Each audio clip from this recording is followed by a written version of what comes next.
Assalamualaikum warahmatullahi wabarakatuh. Dengan pelajaran pendidikan agama Islam dan budi pekerti kelas 7. Kali ini akan membahas materi Selamat datang wahai nabiku, kekasih Allah Subhanahu wa taala. Yang pertama itu adalah kehadiran sang kekasih. Kehadiran sang kekasih ini maksudnya adalah Nabi Muhammad Shallallahu alaihi wasallam.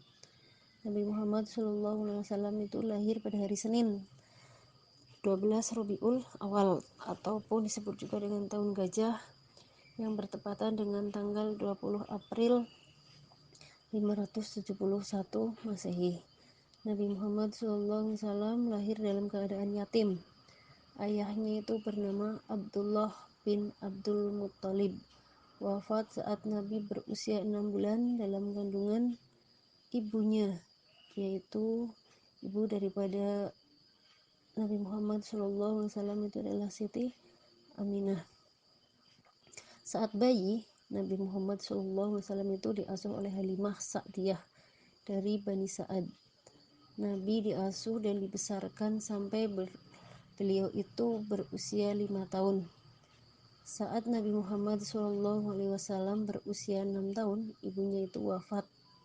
Dan setelah ibunya wafat, Nabi Muhammad diasuh oleh kakeknya yang bernama Abdul Muthalib. Kakeknya ini adalah seorang pemuka kaum Quraisy yang sangat disegani. Nabi Muhammad SAW diasuh oleh kakeknya hanya 2 tahun. Abdul Muthalib kemudian meninggal saat Nabi Muhammad SAW berusia 8 tahun. Kemudian setelah kakek beliau meninggal, Nabi Muhammad SAW itu diasuh oleh pamannya yang bernama Abu Thalib. Diasuh sampai remaja. Setelah beliau diasuh oleh pamannya, maka ketika beliau berumur 12 tahun, karena kecerdasan beliau, maka beliau diajak pamannya untuk ikut menjalankan perniagaan yang diambil dari majikannya. Majikannya itu adalah Siti Khadijah. Beliau berdagang sampai ke kota Basrah di wilayah Syria. Beliau berhenti setelah sang paman dalam pesan dari seorang pendeta Buhairah. Pendeta Buhairah itu siapa dan apa isi pesannya? Berikut adalah isi pesan daripada pendeta Buhairah, yang isinya itu adalah, Buhairah itu siapa sih? Buhairah itu adalah seorang pendeta yang terkenal di masa itu. Buhairah menghampiri Abu Thalib dan mengatakan, "Aku mengenali anak muda ini sebagai sosok yang kelak akan dinobatkan sebagai rahmat semesta alam. Hal ini telah ditulis jelas dalam kitab-kitab kami." Buhairah selanjutnya menyarankan kepada Abu Thalib, "Lindungilah anak muda ini dari orang-orang Yahudi. Lebih baik anak ini dibawa kembali ke Mekah." Kemudian Abu Thalib pun menuruti saran pendeta tersebut.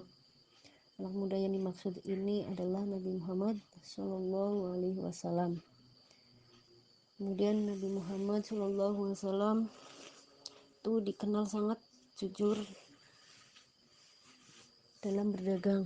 Beliau itu tidak pernah membohongi pembelinya, selalu berkata sopan, ramah, dan penuh kasih sayang. Karena akhlak dan perilaku Nabi Muhammad membuat orang lain itu tertarik, termasuk Siti Khadijah. Akhirnya di umur 25 tahun Nabi menikah dengan Siti Khadijah dari majikannya. Siti Khadijah adalah seorang janda yang sangat kaya, berumur 40 tahun. Usianya itu lebih tua daripada Nabi Muhammad. Dari hasil pernikahan itu, Nabi Muhammad ini dikaruniai 7 anak. Anaknya 3 perempuan dan 4 laki-laki, yang bernama Ibrahim, Qasim, Abdullah, Zainab, Ruqayyah, kemudian Ummi Kulsum, dan juga Fatimah.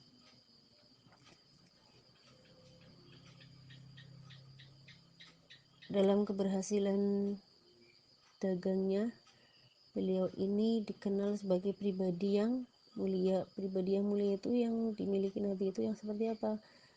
Yang antara lain itu adalah yang patut kita contoh: satu, berpendirian teguh, memiliki semangat kerja yang tinggi, memiliki kejujuran yang luar biasa, menjunjung tinggi amanah dan kepercayaan yang diberikan orang lain, mampu menghadapi segala cobaan dan rintangan dalam perjalanan, menyamakan pelayanan terhadap pembeli, tidak pilih kasih, memiliki sifat percaya diri, tidak minder, kemudian menampilkan keramahan dan kesopanan serta kasih sayang kepada siapa saja. Di antara sifat-sifat ataupun pribadi beliau, di antaranya kita itu harus mencontoh akhlak ataupun pribadi yang ada pada Rasulullah Shallallahu Alaihi Wasallam. Kemudian setelah itu Nabi Muhammad Shallallahu Alaihi Wasallam ini diangkat menjadi Rasul. Nabi Muhammad Shallallahu Alaihi Wasallam ini melakukan uzlah. Uzlah itu mengasingkan diri di Gua Hiro. Beliau melakukannya tidak hanya satu kali tetapi berkali-kali. Tepatnya pada tanggal 17 Ramadan tahun ke-40 kelahiran beliau didatangi oleh malaikat Jibril ketika berdiam diri di Gua Hiro. Pada saat itu beliau itu menerima wahyu yang pertama sebagai pertanda bahwa beliau itu diangkat menjadi Rasul. Masih ingat teman-teman atau anak-anakku, wahyu pertama itu apa? Quran surat Al-Alaq 1 sampai dengan 5. Itu adalah wahyu pertama yang diterima oleh Nabi Muhammad Shallallahu Alaihi Wasallam. Kemudian setelah itu wahyu pertama Jibril tidak muncul lagi untuk beberapa lama, sementara Nabi Muhammad SAW terus menantikan wahyu berikutnya dan selalu datang ke Gua Hiro dalam keadaan menanti. Kemudian turunlah wahyu yang kedua, yaitu Quran surat Al-Mudathir ayat 1 sampai dengan 7. Kalian juga bisa cek Quran surat Al-Mudathir ayat 1 sampai dengan 7. Itu adalah merupakan wahyu yang kedua yang diterima oleh Nabi Muhammad Shallallahu Alaihi Wasallam. Kemudian dakwah Nabi Muhammad Shallallahu Alaihi Wasallam di Mekah. Setelah turun wahyu yang kedua, Rasulullah SAW ini mulai berdakwah secara sembunyi-sembunyi. Nabi mengajak orang-orang yang terdekat dengannya.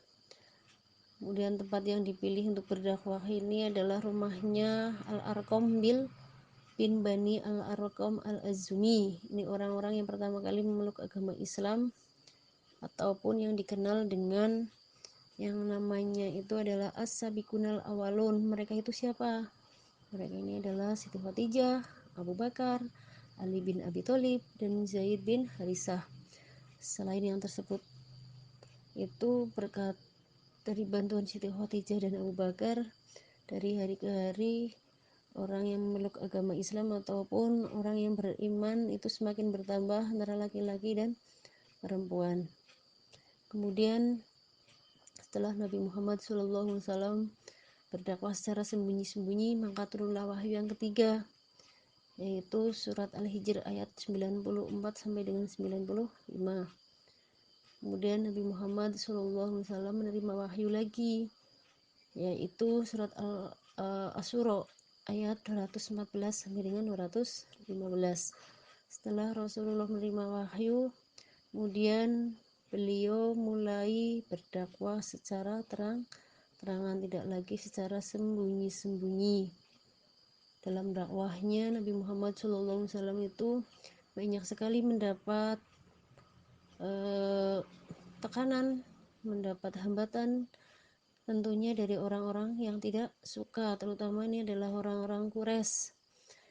Kenapa? Karena agar Nabi Muhammad SAW ini menghentikan dakwahnya, namun Nabi Muhammad ini tetap harus berdakwah dan semua hambatan, rintangan dihadapi dengan penuh kesabaran dan juga penuh keikhlasan.